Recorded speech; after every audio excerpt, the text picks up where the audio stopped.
I seriously just don't care. Why am I playing this game? It's so boring.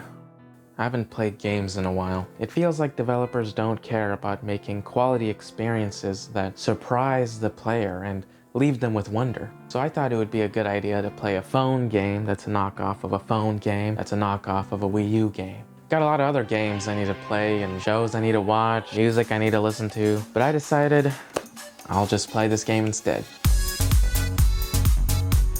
The story begins with two siblings, Zeke and Shirley. They work to help their settlement because they live in an apocalypse where the air they breathe turns them into zombies. So they wear suppressors to prevent that. But Shirley ends up sacrificing her suppressor to keep Zeke safe. And Zeke must make the decision to either return to his dark past as part of a cult and run away from his settlement to find an unethical solution to keep Shirley alive, or kill Shirley, preventing her from becoming a zombie. That sounds beautiful, doesn't it? Like a real story with twists and turns. The problem is I only figured out that was the story after it already happened. You see, this game loves to confuse you. I don't think I even knew what a suppressor was or that you turn into a zombie if you don't have one until after Zeke had already decided to abandon his settlement. You would think the game would try to tell you all this information as soon as possible. So when Shirley sacrifices her suppressor, we already have the necessary information to feel the drama. Instead, we're blindsided and left feeling pretty empty about the situation. Thanks for telling me Zeke used to be part of a cult and decided to go back to it to save Shirley after he's already made the decision. If we knew this beforehand, we could see him make the decision to abandon his settlement with the full knowledge of the weight of his choice. It would be way more interesting and dramatic. Instead, I was just kinda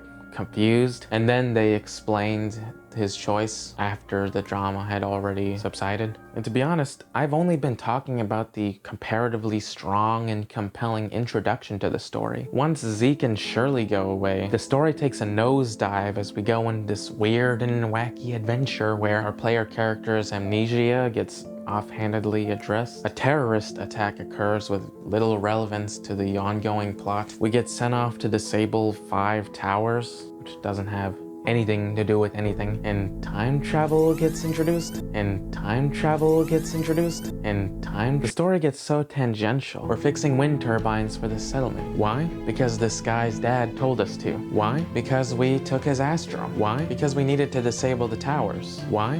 Because some other guy told us to. Why? Because before we lost our memories, that was our previous boss. That doesn't even have anything to do with our main motivation as a player. To be honest, I'm way more interested in finding Zeke because Shirley's sacrifice to save him is something you can emotionally invest yourself in. Frankly, I don't really care about these towers or our lost memories because I haven't been given a reason to care.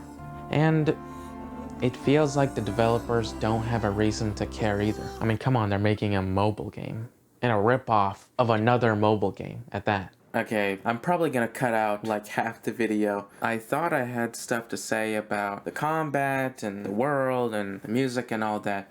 Ultimately, it doesn't really matter to me. Originally, this video was gonna be, I was gonna play the game for much longer and give a lot more of an in-depth review and an opinion, but I just can't play the game, man. It's bad in a way that's not even profound. To me, it feels like little effort was put into making the game unique and interesting. So many things that the game does, it does simply because that's just what games do. Like, it has this action combat style because that's what popular games such as Nier Automata and Bayonetta does. It's got Paimon knockoff because that's what Genshin Impact does, and so we just are doing that without any consideration for the style, or not every decision that a game makes needs to be purposeful and building to a greater whole, but no decision is purposeful in building to a greater whole in this game. And maybe I'm just horribly misreading what this game's trying to accomplish, but I don't think so. When I think of like, what is Tower Fantasy trying to accomplish, I just think it's trying to ride off the coattails of Genshin Impact and Nier Automata. It's gonna be an anime game and it's gonna be a gacha game so it can make as much money as possible. It doesn't feel like it's trying to accomplish anything greater than that. Genshin Impact's still trying to push the boundaries of mobile gaming and do something impressive with its world and its music. I don't get any of that